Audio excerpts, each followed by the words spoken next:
তোমরা যারা ক্যালকাটা ইউনিভার্সিটির আন্ডারে সেমিস্টার 4-এর ছাত্রছাত্রী আছো এবং তোমাদের ইতিহাস সাবজেক্টে অনার্স আছে, তোমাদের জন্য আজকের ক্লাসটা খুবই গুরুত্বপূর্ণ। আজকের ক্লাসে তোমাদের ডিএসসিসি 7 পেপারের 100% কমনযোগ্য সাজেশন নিয়ে আলোচনা করব।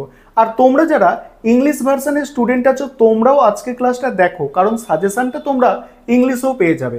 তোমাদের সেমিস্টার 4-এ হিস্ট্রি অনার্সের মোট 4টে পেপার পড়তে হবে, অর্থাৎ 4টে ডিএসসিসি পেপার পড়তে হবে, কোনো রকম এসএসসি পেপার থাকবে না।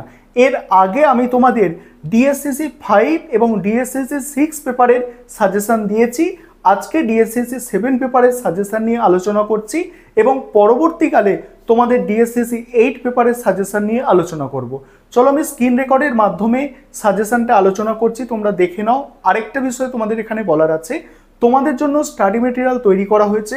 তোমরা যদি এই পেপারগুলোর স্টাডি মেটেরিয়াল পারচেস করতে চাও, স্ক্রিনে যে নম্বরটা দেখতে পাচ্ছ এই নম্বরে যোগাযোগ করে স্টাডি মেটেরিয়াল পারচেস করতে পারো। চলো তোমরা সম্পূর্ণ সাজেশন দেখে নাও ডিএসসিসি 7 পেপারে। এবারে তোমরা ডিএসসিসি 7 পেপারের সম্পূর্ণ সাজেশনটা দেখে নাও। আর তোমরা যারা ইংলিশ ভার্সনের স্টুডেন্ট আছো, তোমরাও আজকে ক্লাসটা দেখো, শেষে তোমরা সাজেশনটা ইংলিশে পেয়ে যাবে। তোমাদের ডিএসসিসি 7 যে পেপারটা আছে, এটা হিস্ট্রি অফ ইন্ডিয়ার ওপরে আছে 1206 থেকে 1526। এখানে 20 নম্বরের জন্য যে প্রশ্নগুলো তোমাদের তৈরি করতে হবে, দেখো 20 নম্বরের প্রশ্নাবলী দেখো। প্রথম প্রশ্ন, গিয়াসউদ্দিন বলবন কিভাবে দিল্লির সুলতানিকে সুদৃঢ় করেছিল? যেগুলো স্টার দিয়ে চিহ্নিত করা আছে এই প্রশ্নগুলো সব থেকে গুরুত্বপূর্ণ। পরের প্রশ্ন, আলাউদ্দিন খিলজি মূল্য নিয়ন্ত্রণ নীতি কেন এবং কিভাবে প্রবর্তন করেছিল? আলাউদ্দিন খিলজি মূল্য নিয়ন্ত্রণ নীতি কেন এবং কিভাবে প্রবর্তন করেছিল? পরের প্রশ্ন, ফিরোজ শাহ তুগলকের জনকল্যাণমূলক কার্যাবলী আলোচনা করো।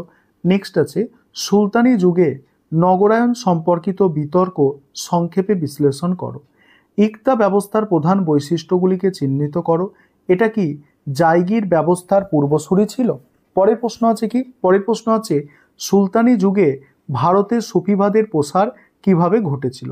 নেক্সট, দিল্লির সুলতানি সাম্রাজ্যের বিস্তারে আলাউদ্দিন খিলজির ভূমিকা আলোচনা করো।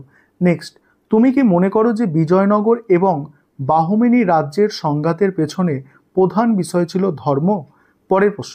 পরের প্রশ্ন আছে ইলতুৎমিশ থেকে আলাউদ্দিন খিলজি পর্যন্ত সুলতানি নরপতিত্বের আদর্শ আলোচনা করো। পরের প্রশ্ন আছে দেখো, নায়াঙ্কারা ব্যবস্থার বিশেষ উল্লেখপূর্বক বিজয়নগরের অর্থনীতির সংক্ষিপ্ত পর্যালোচনা করো। নেক্সট আছে দিল্লি সুলতানিকে কি ধর্মীয় রাষ্ট্র হিসাবে চিহ্নিত করা যায়? আবারও বলছি, যেগুলো স্টার দিয়ে চিহ্নিত করা আছে এগুলো হচ্ছে মোস্ট ইম্পর্টেন্ট। পরের প্রশ্ন, মধ্যযুগের সামাজিক ও সাংস্কৃতিক ইতিহাসে ভক্তি আন্দোলনের গুরুত্ব কী ছিল? নেক্সট, সুলতানি যুগের ইতিহাস নির্মাণে বার্নির রচনার গুরুত্ব আলোচনা করো।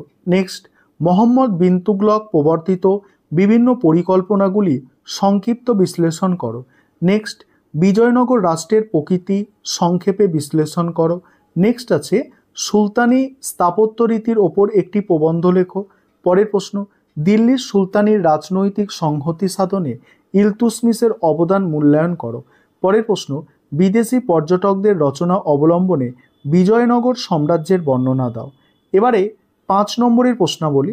5 নম্বরের জন্য যে প্রশ্নগুলো তোমাদের তৈরি করতে হবে দেখে নাও। প্রথম প্রশ্ন, রাজিয়ার পতনের কারণ ব্যাখ্যা করো। নেক্সট, খলজি বিপ্লব বলতে কি বোঝো? প্রথম পানিপথের যুদ্ধের তাৎপর্য ব্যাখ্যা করো। মাহমুদ গাওয়ান কে ছিলেন?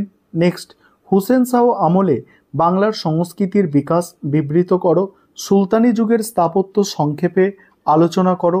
ইলতুৎমিশকে কেন দিল্লি সুলতানি সাম্রাজ্যের প্রকৃত প্রতিষ্ঠাতা বলা হয়? নেক্সট, মোহাম্মদ বিন তুগলক। পরের প্রশ্ন কি আছে দেখো, মোহাম্মদ বিন তুগলক দেখে নাও। মোহাম্মদ বিন তুগলকের রাজধানীর পরিবর্তন কেন করেন এবং তা কেন ব্যর্থ হয়? পরের প্রশ্ন, সুলতানি সাম্রাজ্যের পতনে ফিরোজ তুগলক কতটা দায়ী ছিল? নেক্সট, সুলতানি যুগে কৃষকদের অর্থনৈতিক অবস্থা কেমন ছিল? নেক্সট, দিল্লি সুলতানদের সঙ্গে খলিফার সম্পর্ক সংক্ষেপে আলোচনা করো। নেক্সট, মুক্তি কাদের বলা হয়? সুলতানি রাষ্ট্রে তাদের ভূমিকা কী ছিল? পরের প্রশ্ন, বাংলার স্বাধীন সুলতানির প্রতিষ্ঠাতা রূপে শামসুদ্দিন ইলিয়াস শাহের ভূমিকা মূল্যায়ন করো। নেক্সট, সুলতানি যুগে বস্ত্রশিল্পের বিকাশ আলোচনা করো। পরের প্রশ্ন, সুলতানদের সঙ্গে অভিজাতদের সম্পর্ক সংক্ষেপে আলোচনা করো। নেক্সট, ইবন বতুতা রেহলাকে কি মধ্যযুগে ভারতের ইতিহাসের একটি গুরুত্বপূর্ণ উপাদান বলা যায়? পরের প্রশ্ন, খলজি বিপ্লবের তাৎপর্য ব্যাখ্যা করো। নেক্সট, মোহাম্মদ বিন তুগলক কেন রাজধানী স্থানান্তর করেছিল? নেক্সট, পানিপথের যুদ্ধের প্রেক্ষাপট আলোচনা করো। আর শেষ প্রশ্ন আছে, সুলতানি যুগে গ্রামীণ সমাজের বিবরণ দাও।